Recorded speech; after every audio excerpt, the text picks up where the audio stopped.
In a world where event planners and project leads are underpaid, and in a time when our students and team members are captured by bizarre content, we must deploy stronger and stronger activities to support our communities, workspaces, and friend groups. So today, we're explaining and ranking both obscure and common icebreakers. Icebreaker 1, the paradigm. This is a simple diagram where participants put themselves on a triangle. The corners can be whatever you want, and the placement is a vibe-based comparison between the group members and the subject. For example, you could do this with Bella Swan, Edward Cullen, and Jacob Blanche of Twilight, or Ong, Toph, Sokka, Katara, and Zuko, transforming the pyramid into a pentagram. It's fairly simple to draw on a whiteboard, though it requires people to have some background knowledge on the topic. Overall, a solid A-tier activity. Icebreaker 2, hot seat. This icebreaker involves interviewing a key member in the group for 2 minutes. They are questioned on a range of subjects and have the opportunity to pass on any given topic. It's certainly a classic and easy to set up, but it's often overdone and focuses on only one member at a time. Because of this, I'm putting it in B tier. Icebreaker 3, Mr. Know-It-All. This game is like hot seat, only this time the select person pretends to be an expert in a chosen field. Then they're grilled about various aspects of their experience. Think FNAF content creator, cult leader, or dog food taste tester, and more. I believe it's a step up from hot seat, especially if you're with a group you're familiar with. The only thing holding it back from S tier being that the improv skill is required in the group. Therefore, it's going in A tier. Icebreaker 4, combo questions.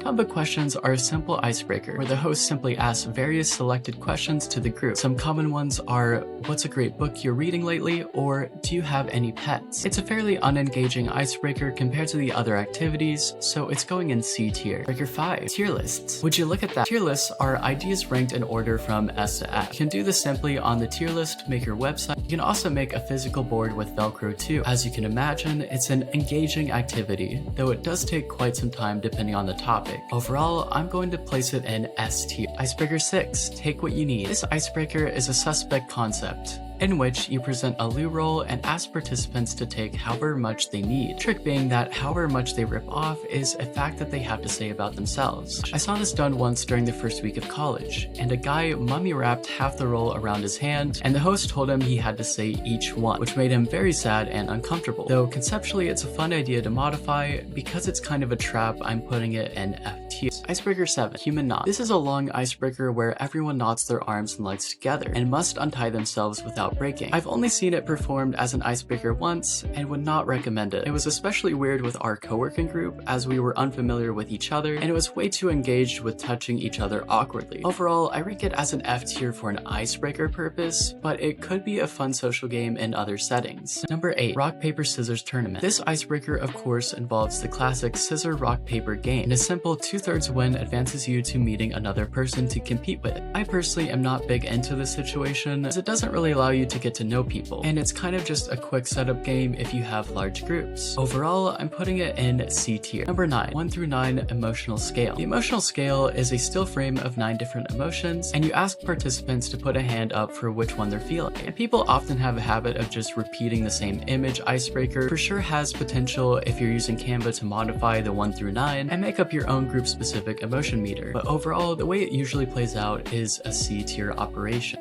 Number 10, 2 truths, 1 lie. This is a classic maneuver. The game enables people to say 2 experiences and 1 lie about themselves. It's a fun social game to figure out who knows each other, and it is a classic, and of course, you get all sorts of sus responses. So overall, a solid B tier icebreaker. Number 11, Mafia. Mafia is a long-form social game where members are either villagers, mafia, doctor, or detective. Each night, Mafia chooses someone to die, doctor chooses someone to save, and detective chooses someone to investigate. And each day, villagers suss out who they think are the mafia based on deaths. It's fun to set up, especially with organization-specific Easter eggs and references during the storytelling, though the major issue is how long it takes to play, and over competition as the game involves lying and social deduction. Overall, as an icebreaker, a C tier operation. Number 12, 4 coordinates. 4 coordinates is a movement game in which you present a topic and people go to different sides of the room depending on their level of agreement. You can allow usually 1 or 2 people to voice their reasoning. It's straightforward, but the host can make it very impactful as an activity, especially with deeper ideas such as opinions on the death penalty, reproductive justice, and recent events. Overall, a very massive S tier situation. Well, did I miss any? Let me know in the comments down below. Also, let me know if your ranking differs from mine. I'm your local cryptid Hazel Grove Tender, and I'll see you all later.